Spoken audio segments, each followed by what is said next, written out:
राजेंद्र दर्डा यांच्या टाइमलाईन पुस्तकाचा प्रकाशन सोहळा आज संपन्न झालाय। मुख्यमंत्री देवेंद्र फडणवीस, ठाकरेंच्या शिवसेनेचे खासदार संजय राऊत, मंत्री प्रताप सरनाईक, सुनील तटकरे, अतुल सावे, विधानसभा अध्यक्ष राहुल नार्वेकर यांच्यासह अनेक मान्यवर यावेळी उपस्थित होते। पु ल देशपांडे महाराष्ट्र कला अकादमी इकडे हा सोहळा पार पडला।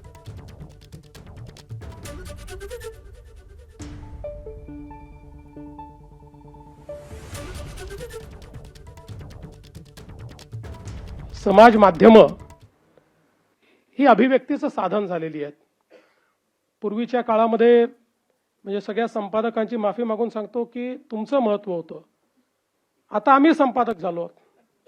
आम्ही रोज आमच्या समाज माध्यमातनं इतकं अभिव्यक्त होतो आणि त्याचं संपादन आम्हीच करतो। त्याच्यामुळे आम्ही पण संपादक झालो आहोत। पण हे होत असताना मला असं वाटतं की अभिव्यक्तीच्या स्वातंत्र्याचा स्वैराचार कधी होतोय हे मात्र अलीकडच्या काळामध्ये आपल्याला लक्षात येत नाही।